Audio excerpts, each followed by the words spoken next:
It's like, hey, you ready to start coding like on Monday? I'm yet to hear feedback. That's the one thing that I've really been wanting to hear this whole time. Because every time you want a code review. Sorry? Yeah. You want a code review. You want like Absolutely. Yeah. Did you learn anything about potential career in like project management? Do you like it a lot? When you have all of that work side by side, you start to see so many different connections and through lines. And I think it's a good thing. We all have distinctive styles, and it's recognizable whose piece is it. I really hope I never have to have another job again, because I don't know how vibe coding today. Yeah. Hello, welcome everyone to another exciting episode of Bonafides. We are talking today about Please Respond. It is a really interesting project that begins with a single generative algorithm, and it passes from artist to artist. And it's a project that Tyler came up with, the whole project. And we have 4 artists from the stretch of the sequence: Aleksandra, Fingacode, and mpkoz, who's joining us as well. And really excited to talk about everything around Please Respond. So to kick off the conversation, Tyler, I just wanted to ask you, this is a really interesting idea. How did you come up with this? Yeah, so this is an idea that it was kind of several things coming together. I had this idea and kind of wanted to do a bit of a group project, getting multiple artists together, artists whose work I really enjoyed, and wanted to kind of do a project, the kind of project that I would enjoy working on as an artist. Some invitations you get as an artist, some are really interesting, some are not as interesting, some I feel like really help to generate productive, creative ideas. And so I wanted to try to come up with a project idea that would encourage that. And I had seen a number of years ago, probably 8-9 years ago, I think it was 3 local artists here in Austin where I live who had done kind of a small series of responding to each other just with drawings and watercolors on paper. And actually my wife had found those. And so I had this idea of maybe doing this kind of chain of work in the back of my mind. But I think that the piece that kind of clicked these things together for me was thinking about how code changes the equation and the ability for algorithmic artists to take the code that they use to create the work, pass it on to the next artist, and then the next artist is free to actually use whatever they want from that. So they can understand the techniques the artists use, they can use them themselves, they can combine them with their own code. It's really a way of sharing the work that doesn't exist in another medium, and that added a real extra layer of interest to me to see how artists might use that. And so that was kind of the piece that brought those things together. And then I just started. I think the first artist that I messaged about it actually was Zancan, to see if he would be interested in that, and he was he said yes basically right away, and was excited about it. So I felt that I was. It was not just an idea that appealed to me, that it would appeal to other artists. So that's where it kind of started getting the ball rolling. That is that's really interesting. And in fact, if I think about it, it's almost like, in many ways, artists throughout time they respond to art that others have created, not only in their lifetimes, but also before. Absolutely, yeah. And then this whole thing, this experiment kind of like compresses it into it's such an interesting compression of that interplay. Definitely. There's also the whole aspect of like GitHub, and a lot of us have software development backgrounds, and so it's been 5 years since I quit my job, but when I was working, that's what you do all day, is take somebody else's code and try to digest it and improve it, or do something with it. And so it had been a while since it was kind of surprising to me how little. Obviously, I use outside external libraries in a lot of the work I make, and I still frequently use GitHub. But it's been a long time since I've had a conversation with somebody that I was working with their code, and sort of reminded me of a little bit of the past too, in an interesting way. Yeah, trying to read somebody else's Yeah, code. but then for me, it would be like even more time. For me, it would be like 20 years ago that I worked in a team programming, like coding in this kind of environment where I'm adding to someone else's code or reading someone else's code. But also in those environments, there are strict rules how you write the code. And I completely abandoned those rules now.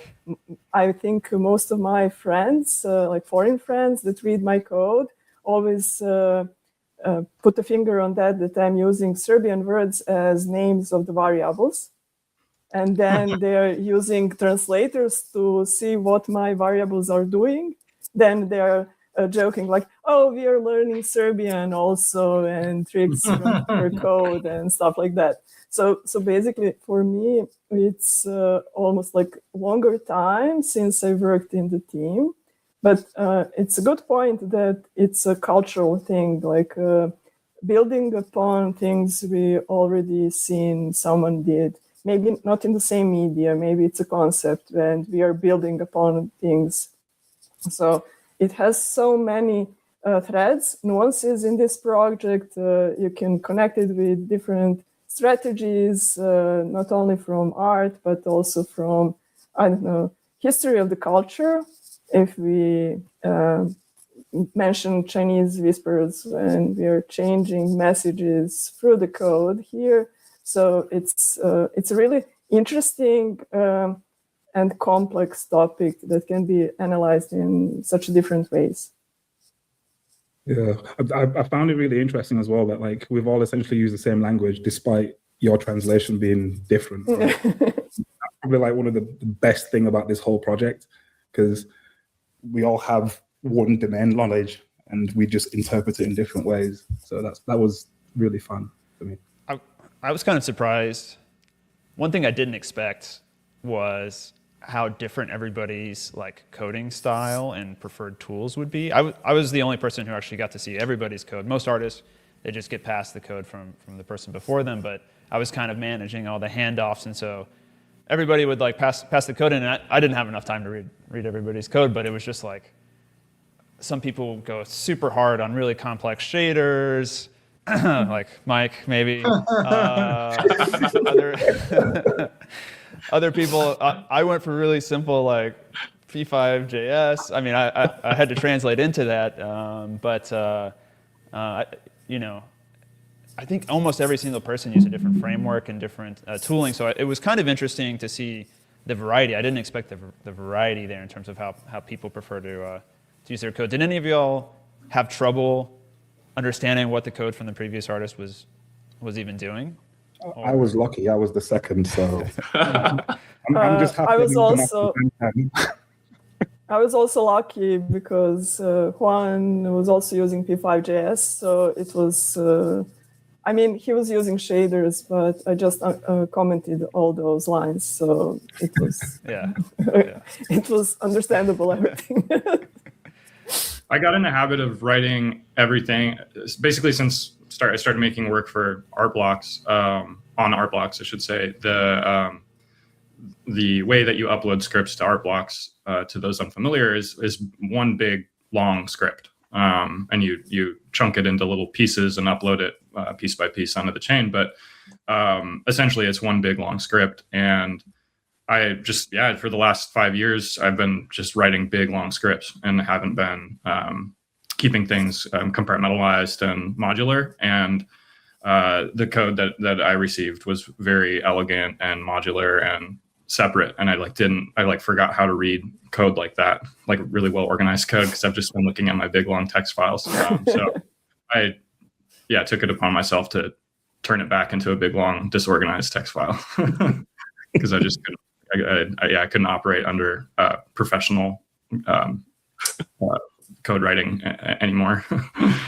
I really hope I never have to have another job again, because I don't know how Vibe coding today, so it'll be all right. So was everyone more aware of how your code appeared? Because like most of the time, once the art has been produced, most people are focused on the visual output. Whereas in this case, I think I guess you have to be cognizant of like the next artist reading your code. So were you more aware of like trying to keep the code clean? I think I was a little bit scared being the second in chain, because what Tyler had sent me was relatively simple, all kind of like 2-3 files. Whereas the way that I work, I have like folders and like class structures and everything's nested and whatever else. So I was like, damn, am I going to be the first person to like really shake the boat here? But it seemed like the handover was fairly fairly clean. I'm yet to hear feedback. That's the one thing that I've really been wanting to hear this whole time, because every time You want a code review. Sorry? Yeah. You want a code review. You want like absolutely. Because like Michael said earlier, a lot of us come from like software engineering backgrounds, right? And I'm still kind of in the field to this day. So I kind of have to switch my brain off a little bit when I work on art stuff, but it's still very easy to fall back into the routine of like, naming things properly and kind of like over-engineering things, basically. So yeah. I don't think anybody wrote test cases, though. I don't think we went that. I was this close. You were that.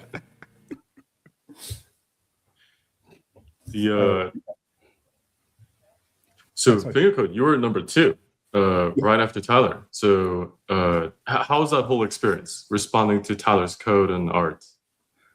I think I was lucky in 2 ways. I already was kind of working on a couple ideas, and then when I saw his output, it kind of just clicked in. Then I was like, okay, cool. Tyler's got really, really good colors here, but there's not much code necessarily here for me to really, dive in without having to relearn his process or whatever. So I was like, you know what?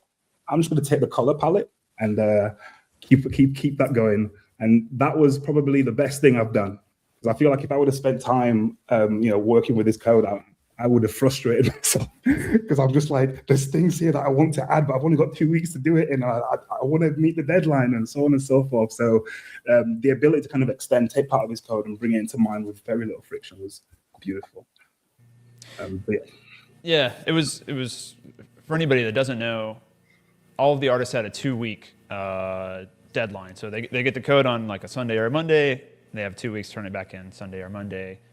And that's not a lot of time. I mean, I think most of us are used to being able to work on some of this stuff over the course of months or even years if we really want to.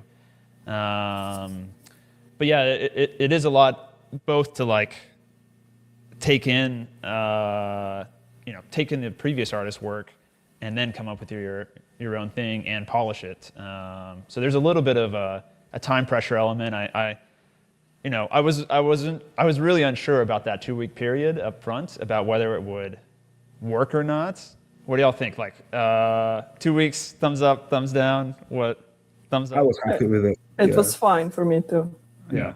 And it definitely helps those of us that, I don't know, just don't stop like working on something. Like when I turned mine in, as you know, Tyler, I wanted to change the renders like months after. Like I just spin out on everything I do, art-wise and everything else in life too. So it's nice having like a deadline, because that's the other thing that reminded me of my corporate tech background. Is like you can't just spend all the time you want on something. You have to get something done fast. And it's nice to have constraints sometimes, especially after a few years of not having constraints.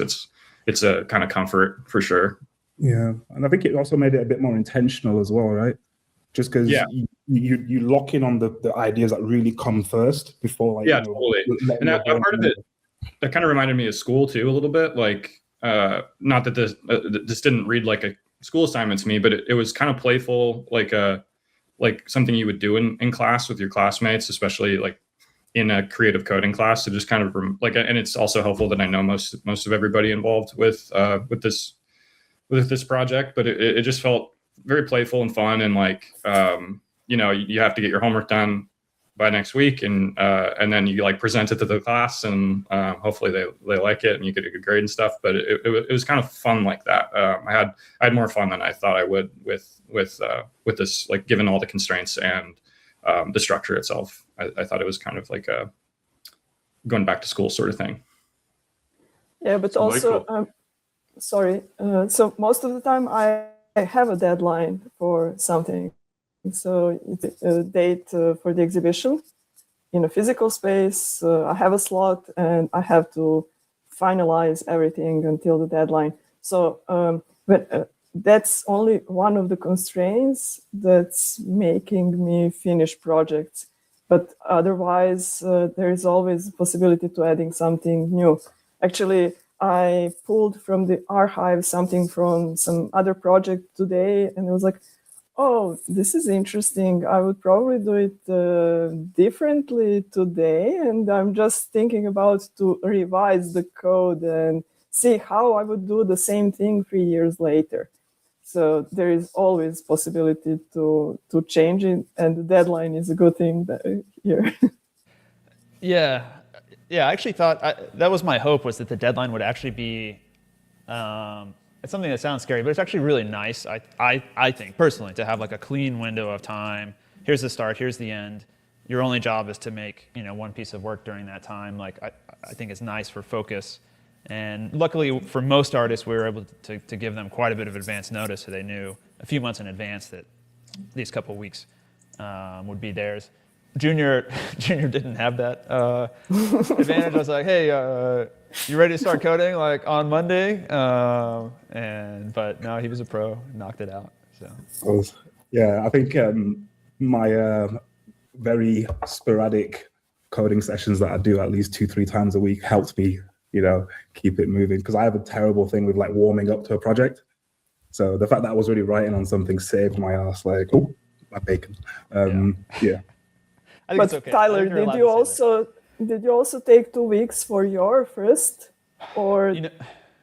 I don't think I really spent more than 2 weeks. My time was a little bit fragmented. I tried to stay close to that, to stay in the spirit of it. I tried not to work extensively long on my piece, so I wasn't as strict with the start of it. But yeah, I would say I spent about the same amount of time as the rest of the artists on my piece. Nice. But one thing, fingacode that occurred to me, Han asked about being number 2. This didn't occur to me until after I had already handed off the code to you and everything. But in some ways, the number 2 slot is like arguably the most important in the chain. Like, there's a certain way that you could argue that it actually sort of defines the step in between the artists, like in the way that they're related. And I hadn't thought about that, but was that something that kind of occurred to you as well, like being right at the beginning of the chain? Or I think when we first discussed it, we didn't actually discuss like how it would be released. Right. So I didn't think I'd have a whole day after you for people to judge me. So now after the fact, yeah, I'd say so. But at the time, it didn't really bother me too much. I felt, if I come earlier on in the chain, I just have to handle like one person's code, Right. Rather than coming later on and then everyone's already done stuff and I'm like, okay, this is great. I don't know if I can match this, especially on this lineup. There's like some heavy hitters, Yes. Michael knows how much I love him. So I'd rather he came after me. So then it's like he's improved upon me. Yeah. Exactly. Yeah. Aleksandra, conversely, you're in slot number 9. How was it coming like late in the chain? Do you feel like that kind of gave you a slightly different task? Well, it doesn't change anything because I wasn't able to see the progress, what's happening until my turn came. So basically, it was only waiting and anticipating, like, what will I get? But I also knew the lineup. So I mean, I know all the artists involved, so I know their styles. So I was only maybe thinking about, what will I get from Juan? Because he was before me. So only questions, not really something to focus on, this could be potentially problem, or this could be a path I would like to take. So blank slate until I got the code. So it doesn't matter. Only the waiting period was longer. So yeah, a lot of anticipation. Yeah, also just to say the artist didn't get anything, at least not intentionally, until their turn started. So when it started, they got to see all of the art up to theirs, and then the code from the previous artist. And I thought it would be better to do it that way, so that artists wouldn't maybe start planning ahead before they actually saw what the previous artist had made. I wanted the artist to be really focused on what the previous artist had made, and so that's why I decided to keep you in suspense and make you wait for months with nothing. But I think it worked. Based on what you made, I think it worked really well. The whole chain is really cool, but I think at the end, like the way that Juan and then you and then Zancan, like that little mini sequence I love just the connection between those pieces. So I think it worked really well that way. Yeah, but I also see the connection between the whole chain, among the whole chain. So maybe because Juan started with figurative thing, then maybe because of that you can recognize. But if you follow back, giving spoilers out to the audience. But here, you can also see like geometrics and stuff, so you can always find some relations between the pieces. Yeah. Okay, I don't want to go too hard into spoilers, but was there a particular artist whose output in the chain was most surprising to y'all whenever you saw it? Don't give away too much about the work, but maybe which artist? What would it be disappointed if I say I wasn't surprised? Because I was happy to recognize each artist even by not seeing their name below the piece, like titled piece. And I think it's a good thing. We all have distinctive styles, and it's recognizable whose piece is it. And like we were already asked a few times about, do we see this as a one project or 10 individual pieces? And by the fact that you can see a thread going through all the pieces, it makes it complete. And also if I need to explain my piece, I can't explain it as an individual piece. I have to connect it with the previous pieces or the one just before mine. So I think it's so I wasn't surprised. That's the answer. I'm not sure the others feel the same. No, I wouldn't say surprised. I think everything matched my expectations. Juan's project actually went a bit above what I thought he would have done. That one took me. And since we have two Juans, Juan Rodriguez Garcia. Yeah. But the one thing I would love to see though is like, obviously we've got the art to compare, but I would love to see the actual code behind it all and how it transitioned through. I don't know if that's something that's going to come down the line, but yeah.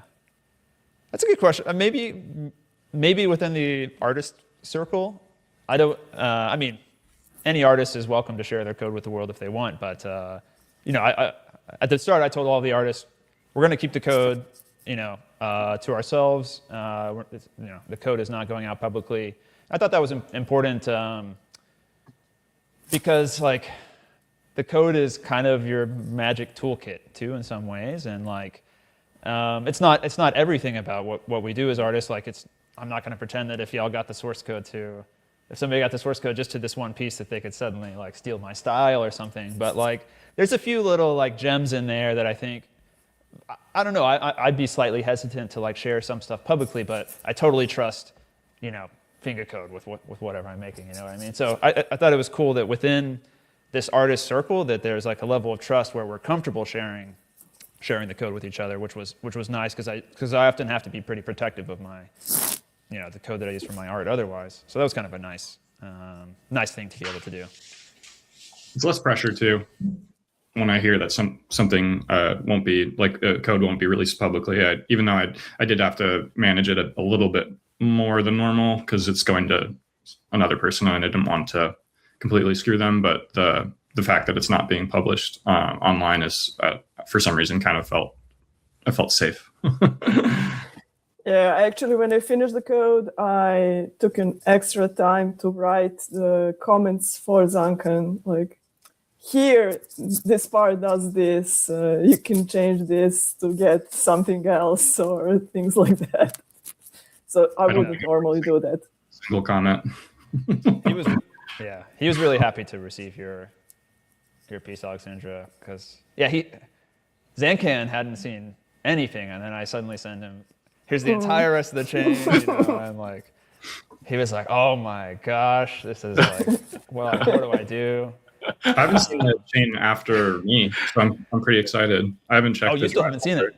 Yeah. Oh man, okay. All right. It started just because I was busy and I hadn't checked, and then like a month ago I decided I'm just not going to. And I like that. I like that. Yeah, that's cool. Yeah, but Zanken was super sweet. He like long email about all the aspects he liked and what was not from the code but from the concept of the artwork, things that hit him emotionally and what he decided to take from there on a conceptual level. So it was really nice. I really appreciated it, and I was like, oh my god, I feel so bad I haven't wrote anything to one. No, he's very sweet. I mean, he sent a lot of lovely messages, and yeah, I mean, I think you can. I think what he said about your work was very honest. I think you can see whenever his work is revealed. I think everybody else will get to see how he reacted to your work. I think it's really touching, and to me, it's very clear that he thought a lot about it and worked a lot on that, and yeah, the relationship between y'all's two pieces is really special. So I think that's really cool. And then for the audience, for those that don't know the details of the Mint, so it's starting tomorrow at 1 p.m. Eastern. Wait, 11 a.m. Eastern. 11 a.m. Eastern. I don't know where that 1 p.m. Eastern came from, but 11 a.m. Eastern. And then, each day, starting tomorrow, it'll be the first artist is tomorrow, which will be you, Tyler. Yep. And then the second artist will be the day after, will be fingacode. Right. Yeah. Right. So basically, we kind of have a 24-hour cycle, and kind of in the middle of the night Eastern time, we will reveal the work for that day. So at like 3 a.m. Eastern tonight, if you're in the U.S., my work will get revealed, and then it'll go. It'll open up for sale at 11 a.m. Eastern time, and we'll kind of repeat that cycle. So then, 24 hours after mine was revealed, that's when you'll be able to see fingacodes, and yeah, that's when we're also releasing. We've been able to do video interviews with most of the artists in the project, and so we'll have a lot of extra material about each of those works. But I thought, I liked this release format for a couple of reasons. One is that obviously this project happens in a chronological way, and so as much as possible, sort of showing the work in a chronological way, I thought was important for really understanding how it came to be. But also, I thought it was a nice way to really give each artist and each work its own opportunity to shine and to be appreciated, because they're all really fantastic works on their own. And so that's kind of how we landed on this this cycle. All of the artists helped contribute to that idea. But yeah, hopefully this is not too much of a hassle for collectors. I think it's really nice. Yeah, there you go. Yeah, I think it's going to be a very cool dynamic. As in, each collector, they're also going to go on the journey. As in, they don't know what the art looks like. Right. They will see Tyler's art, and then they'll have fingercodes perspective then.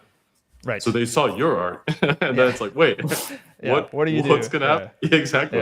Yeah. And some of them, it's kind of an intimidating challenge. Like if I got some of these pieces in my email, I would be intimidated. Like Michael, I'd just say like, Matthias's piece coming into your inbox. Did you like? How's the audience going to feel at that moment? Imagining being in your shoes, how did you feel? Or were you like, did it take you a minute to like collect yourself and figure out what to do? Or yeah, I kind of had like it was super what I ended up doing, which will make more sense when people see the art, and maybe listen to the interview that I gave to your documentary crew. It was a very happy accident. I'm glad that like that same day something happened that, totally separate from this project that just gave me a good idea that I ran with. But at first I was pretty stumped and a little bit, it's not like the Matthias's code was super, like I said, elegant, super easy to digest. It reminded me of, really good code that you'd see at work or something. And so I didn't really have, technically, I didn't really have a lot of trouble digesting it. I didn't end up using a lot of it because, like I said, it was too good. And then it just didn't. I've been working so much with shaders lately that I just kind of revert to that now naturally. But I definitely had more trouble that first like 24 hours of more thematically and visually, like trying to figure out what I was going to do. I feel really sorry for Shetel after me. Thank God he's really smart and can figure things out, because I didn't, like I said, didn't comment. Wrote a really, really long shader, and I'm glad he's not on the call. He'd probably have a lot more derogatory things to say. But yeah, it was super, it was very playful. It was very fun. It's like totally out of left field in terms of what I've been doing and been working on. It's usually just me in my office or whatever. And this was like a really, it was like getting a prompt in school, or like here's X and you have to make Y out of it. And I really liked that dynamic again. And so yeah, it was more difficult thematically, or just like trying to come up with something that did justice to the work before mine. I also really like Tyler's, and I really like Finga's a lot. I saw Finga's a little bit before my project started, but yeah, they're really nice. And I actually wanted to. Yeah, I don't want to spoil anything. Never mind. But yeah, I wanted to more, but didn't get into it. So I'm actually curious, Michael, so your work there's a lot of time-oriented things. It's like time-related. So then did everyone, and Michael included, once you saw what occurred previously, did it change the art that you produced significantly? Or did you go back to, your tried and true kind of aesthetics? Did it change? Did these constraints cause you to depart from some of the things that you've done before? Yeah, I mean, other than the technical, I use GLSL, which is what I've been using lately to write code. So technically it's a P5 script I think I used, but that's really just a wrapper for the shader that I ended up writing. I typically I do sort of whether my work is cohesive visually, which it really isn't. I mean, there's some red threads, I guess, but I don't have like a real style, I don't think, other than maybe just like maximalism as a general rule of thumb. This work is not really maximal. It's pretty clean. It's pretty simple visually. So I think that was a little bit of a departure.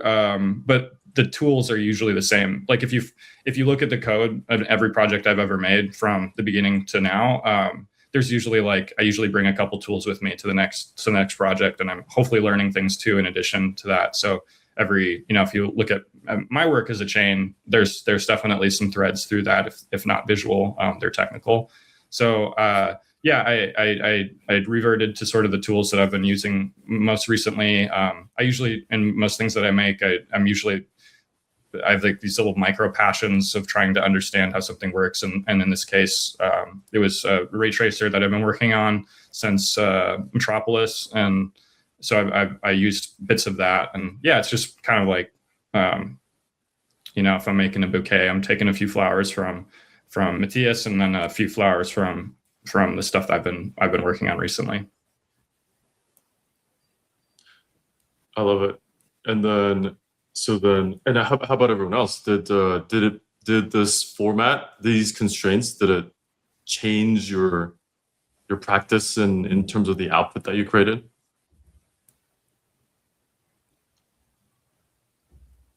I'd say It's a for hard me. question. Oh, sorry, go. No, sorry. If you have answers, start. Yeah, I was just going to say for me, like that 2-week window really helped quite a lot. Because if anyone follows me on Instagram or Twitter or whatever, I spam the timeline like crazy with outputs. And like I have such a hard time picking like a direction. So that constraint was really good for me. Let's see, there you go. I've worked on like 7 projects since then. And nothing ever gets finished. Do you know what I mean? Like this is all the work I've done since we started talking about it, and that's from Martha, obviously. So yeah, it's ramped up my my velocity. So I'm actually working a lot better, but I'm still not completing stuff. And this was actually really Once you fun. publish it, it's done. That's yeah. Yeah, that's all in terminal, because I started thinking about this project. I was like, okay, I really need to push myself technically, and I want to use a terminal instead of a browser. So this project I vibe coded and showed it to Eric, and he loved it. So I'm like, hell yeah, I want to do more interesting things. Like it's kind of like what Michael said about having a micro passion. I've really fallen into the whole ASCII side of things, and I think the Chromie Squiggly was probably like the easiest thing to finish in this instance. So Finga, actually, your art is a lot of it's like interactive, and how did it feel switching over to creating static? So when I first kind of got involved in the whole NFT space, I had this like big idea that I was going to create like a whole interactive installation, and then I realized just how expensive those things are. And because I was a programmer anyway, I figured, okay, well, I could just come into Art Blocks and kill the whole thing and walk away with millions, and I just never happened. So it's actually, weirdly enough, it's actually made me a better programmer creating art than being a programmer trying to create generative art, if that makes sense. Just because I'm thinking of things from a different angle. I'm not thinking of it from like a business perspective. I'm thinking of it from, okay, well, I want to achieve a circle. I want to achieve this. I want to achieve that. How do I do this? And then over time, I kind of just gradually refine it. So I think being like, this is my first like generative code project on Art Blocks on Ethereum, and that was literally just some rectangles and rotations. And now I can look at it and be like, oh, it's a bit simple. But if you were in my head at the time, you would have thought I was trying to develop like SpaceX like satellites or something. So it's kind of like like progressing throughout my whole career as a generative artist. It's kind of really, yeah, you can see my style has also evolved, and I've taken influence from like other artists as well, from a technical perspective, from like a visual perspective. And I feel like this project is kind of like the summary of those 2 or 3 years of like really experimenting and trying out different things. So yeah, very happy for this to be the platform that I can expose that knowledge and experience on. Yeah, probably because I work at the faculty, we always have semesters and deadlines and year exhibitions. So I'm completely in deadlines, and like finishing something in time, it has to happen. So I completely agree with Finga. Like this is the thing that makes you finish projects. And for me, it was also another constraint, and that's concept for the art piece. So if I'm proposing something for the exhibition, then I have a concept, and that concept can guide me, can in a way stop me when I want to add something new. because it doesn't fit the concept. So if you maybe go to all projects, then you'll see, so whoever is going through my website now. So basically, there was a project called Line, and I conceptualized whole exhibition on the fact that there is a series of works by Sol Levitt, and his constraints were constraints for this project. And whenever I thought, oh, I can add something, I would realize it's not something that Sol Levitt wrote is in his instructions, and basically I can't do that. So if you click on Line, I don't know, it's not loading now. I don't know why. Slow internet. Yeah. Oh, It works on my machine. yeah. Yeah, so, okay. Praveen, maybe try refreshing. It's totally fine, but I was thinking that's a time when I realized how I'm putting constraints on my work. And all the other projects after that one came from the fact that I had ideas what I can add, but didn't fit the constraints. So I finished that project for the deadline. It was in December, I had to finish it. And then the next one came from the things I wasn't able to fit that project. So then there was a next deadline for something else. So there are different, I wanted to say, like, one constraint can be time, deadline, but also a concept can be a constraint if you fix it in advance, like first thing to think, like what you want to communicate, what's the theme of the project, and then you're guided by those things, and in a way those projects communicate the idea the best.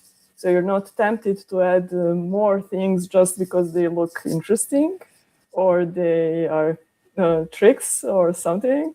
So basically constraints are a really good thing in generative art. Yeah, definitely. And I think, yeah, I was hoping that the structure of the project would encourage exactly those kinds of traits, like the helpful constraints, right? I think another one maybe that's a little bit unusual for the artists in this group was just producing one image from the algorithm. Most of us, speaking for myself, I'm usually at this point showing at least 10 outputs from an algorithm. So it was kind of interesting to only need to make one image and sort of only get to make one image. It's a little bit of a double-edged sword. Like in the one sense, there's so much freedom not having to worry about how to sort of like overly generalize an idea, or you don't need to try to add variety in the whole structure because you just need one like great version of it. And I don't think I've produced just a single standalone image in probably like 5 years or something like that. So that was quite a bit of a different way to work. And I know that some artists in the group had a little bit of trouble with that, just like just the way we work. Like you sometimes you use randomness in really like core parts of the algorithm. And so one artist that comes to mind is Juan Rodriguez Garcia. Showed me several outputs from his algorithm, and they were like quite a bit different, and all of them are incredible. And I don't know. I still need to talk to him and try and figure out what to do with those other outputs, because like the people need to see them. They're that good. But yeah, that was a bit of an interesting constraint as well that changed the dynamic. I think it combined nicely with the 2-week timeline. But yeah, I also hate picking the output or one output. I always see system as art, and it's producing outputs. So those like times when I have to pick one or to print, that's terrible times for me. So, but they also have a full folder of top picks for this one, but each of them, they all look good, but the ones they have different stories. Like you can add different interpretations in the visual that you're getting. It's, I mean, I mentioned figurative, but they are abstract. So the things we see might be associated with something figurative, but maybe not. So it's just playing with that tension, like, well, what will others see in this, and what I'm trying to communicate through the piece. Absolutely. And it's so funny. So we have Aleksandra, who lives in a world of deadlines and structure, and then we have Finga, who just works on one thing after another, and doesn't completely finish. And then with this structure, was able to finish one thing. It's funny comparison. But you know, one thing as well, I feel like how I feel before I go into a project really affects the outcome. Like if I'm feeling a bit, terrible on a day, I write some god awful stuff. But like if I'm feeling like great, then the code reflects that in a way. And I was like, that's something I'm actually really wanting to dive a bit more in deeply with like all the other artists, kind of like just see if they feel like, the same way. The code reflects, and the output also, I guess, is another part. If the output makes you feel a certain way, you start to push, the code starts to go that way as well, right? And you could just refresh the algorithm and you have a different color palette, and it's like, okay, I feel bright, so you go that way now. Yeah, I think Alicia posted today something about like her emotions, like how her day was. It affects the outputs, and she likes to go through her pieces and recollect like how she felt like periods of time when she did something. I apologize to Alicia now because I was scrolling fast through the posts on Instagram, and I read it, but I didn't remember exactly what she wrote, but that was, I think, what she meant. Yeah, so absolutely. I mean, I'd say like, whatever I make on a given day is just always completely tied to my mood at that day, or just, that's a really cool piece by Alicia. Yeah. Really nice. Looks like my resolution is like awful right now, so I can't. Yeah, she's combining plotter drawing, painting with embroidering on a machine. So she's switching media, let's say. Yeah. Yeah, she's built some insane plotters. That's actually something that's like really pushed me to go back into that world and mess around with the plotters, is seeing just how much, like, she showed me like her Python library that she's handwritten, and this is before the whole paint pot change thing, and that was like, whoa. So yeah, incredible artist, technical and visual. Her like mastery of different plotter techniques is like really incredible. She's fantastic on that front.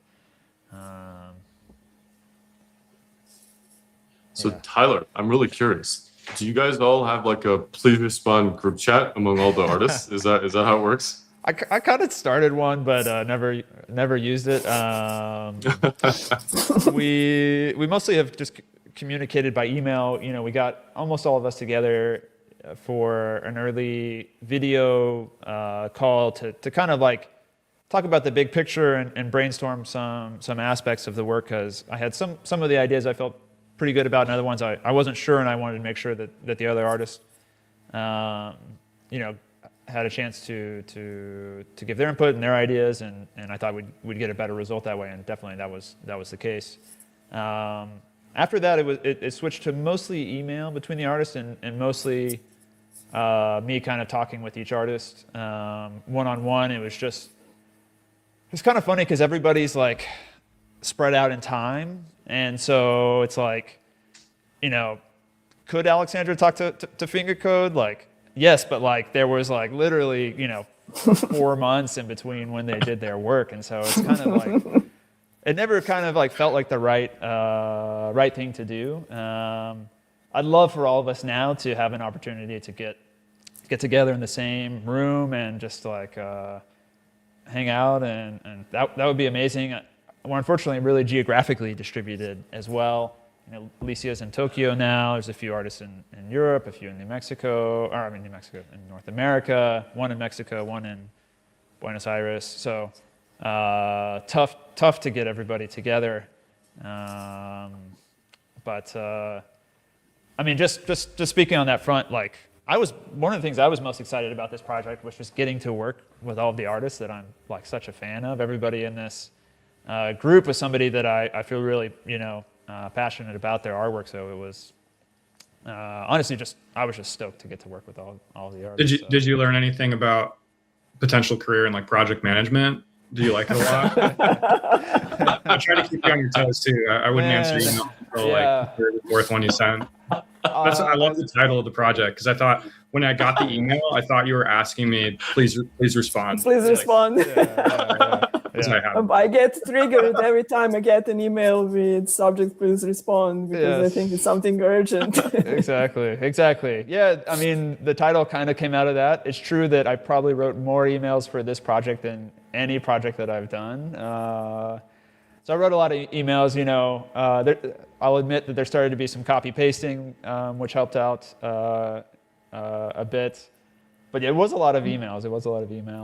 But it was nice, everybody was super professional. Everybody got back to me, real quickly. So I now have better expectations about how much email something like this involves. And it gives me a little bit more respect for Aleksandra and I were in a show that Casey Reese put together, minus Graph in 2021, and then plus Graph as well, which I unfortunately wasn't able to participate in. But it gave me a little more respect for Casey, like organizing the group project. Like there's just always more to it than you expect, and just all sorts of random things, and also like I felt a little bit of pressure. Like I don't want to let anybody down. I felt sometimes a little bit weird having making choices that impact the artist, because I know as an artist I like to have as much control as I can over all the details. And when there's 10 artists, somebody has to make the choice. You can't just always have all 10 of you get together to figure out everything. It's just too inefficient. So I felt a little bit of pressure from it's a little bit tough to make choices that affect the artist and how their work is perceived and talked about and things like that. Hopefully y'all feel like I did a good job. I tried my very best. But yeah, I felt a little bit of pressure in that way that I had never dealt with before. This is really the first kind of group project that I've organized this way. So you did a good job. Well done. Thanks. Yeah, perfect job. Thank you. Appreciate that. That's amazing. Thank you.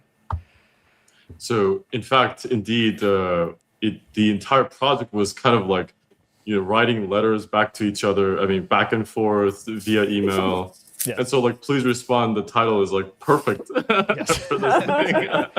Exactly. And that's kind of where, if y'all have seen the website, the logo is this kind of handwritten looking font. So it was kind of we got this feeling of mailing letters to each other for sure, which is nice. Yeah, there you go. By the way, pleaserespond.art is the website URL if any of y'all have not gone on there. That has nice little countdown timers and stuff like that. Explains all of the details of allow lists and things like that. So take a look at the site for anybody who hasn't seen it yet. Amazing. Pleaserespond.art, and Mint starts tomorrow at 11 a.m. Eastern, and every day will be one artist in the chain. That sounds really exciting. And then one question I had for you, Aleksandra, given that you're faculty at a university, did you find this whole experience a vehicle that would be something that is a class project for your students? Yeah, that's a good question. I don't think we ever had a project like this. But it might be a good idea, so I might steal it.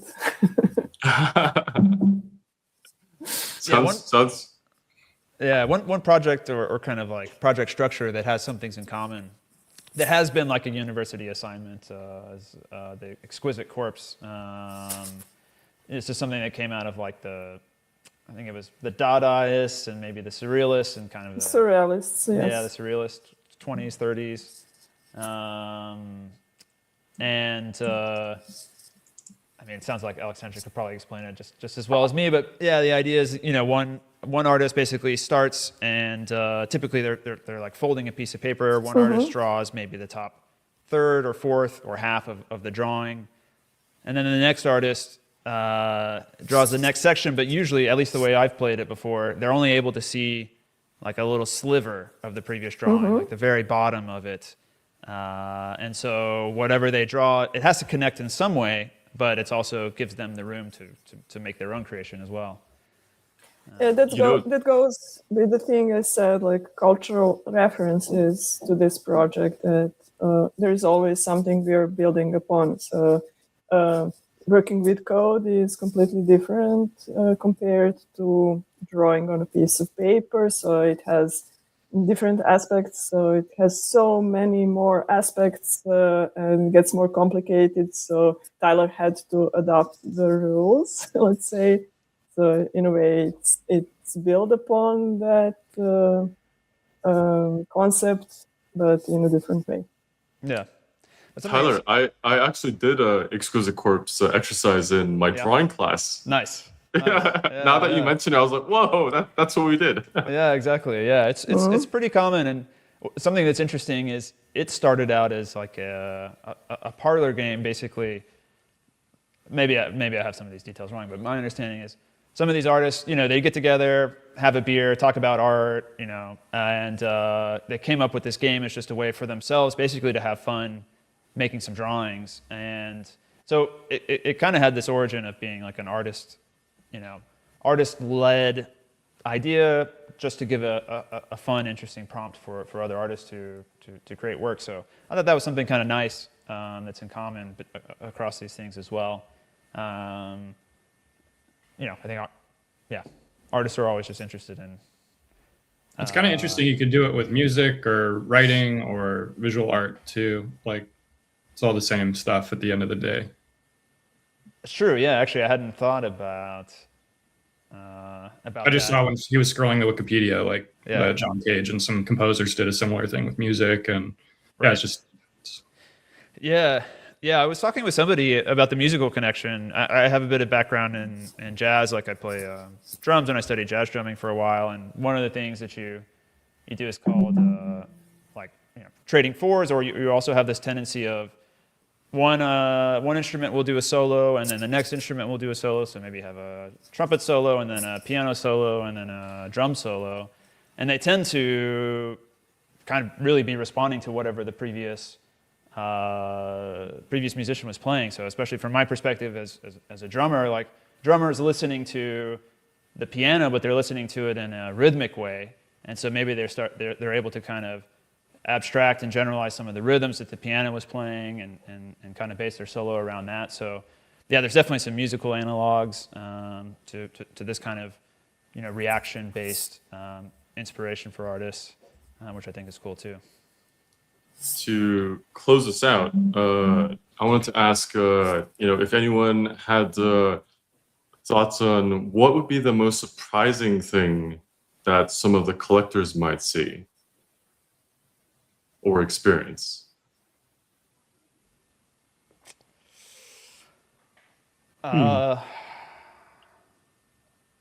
good question. It's a good question. I think when they get to the end and they see how the whole thing connects, I think that's the most satisfying moment. I especially I've gotten a lot of chance, to see all of the work side by side, and when you have all of that work side by side, you start to see so many different connections and through lines all throughout it that I think is just really, really cool and really, really satisfying. And kind of like Aleksandra was saying at the beginning, you can't fully separate one of these works from the context, and so getting to see each of them in the entire context is also really cool. Like they're all related both to the pieces before them and the pieces after them.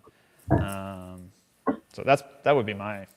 It'd be cool to have them physical too, like, and you could have them all in the same field of view, which I haven't seen more than the first 3 works, but even digitally, like scrolling the web page, I don't know if anybody's actually ever looked at all 10 of them in the same window, but that could be cool to almost like if you have guests at your home, like to see if somebody can follow the whole thread. Definitely. Assuming there's aesthetic elements that are the same between the ones I haven't seen, but Yeah. And Tyler, we can order the physicals, right? Yes, correct. Yeah, once the project is completely released, we'll have physicals available for sale, which are prints on paper. Yeah, we have the size down there, 6.4 by 8 inches. For those of you who don't speak in inches, it's about this big. I can't convert to centimeters off the top of my head. Like A4 maybe? What'd you say? A4? I definitely can't say if it's A4. No, A4 is 11 by 8. So Yeah, it's not half of A4. Yeah, smaller than that. A5. Okay. Probably A5. Yeah, that sounds. Yeah, but about right. not exactly. I picked that size for a couple of reasons. One, the goal is to make these affordable. I don't think I have the exact price calculated yet. It's on my to-do list, but for a nice level of quality, we're trying to make them quite affordable.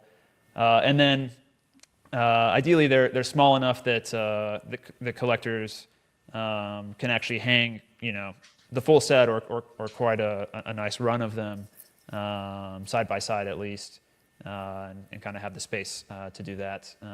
They do look really good. I've been doing test prints here, and the prints look awesome. And we designed stamps with each logo, so that I'm so looking forward to see that part. Yes, yeah. Actually, I haven't gotten to show you yet. I wish I had more time just to write emails to all the artists and show you everything. I can't even keep up with that. But yeah, we made a big stamp that's a composite of all 10 signatures of every artist in the project. So all the prints will have that stamp because we kind of felt all of these works are influenced by all of the artists in the sequence, and so to kind of honor that, we made one big stamp. It's the biggest stamp I've ever ordered. It has like a door handle on it. Wow! So it's pretty sweet.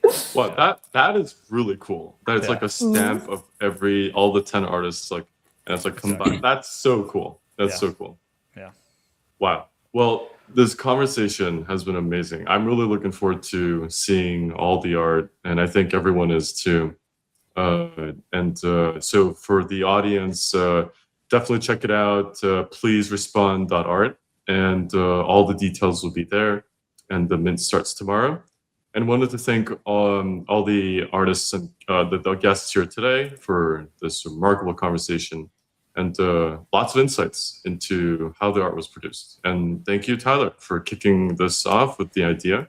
Absolutely. And I think we're all excited. Can I throw some thank yous out as well? Yes. Big thank you to the Shape team. They've been amazing to work with. They did a lot of heavy lifting on the engineering front, helping to get the website built, dealing with the smart contracts, making things like this podcast happen, which has been awesome. Been a real pleasure to work with.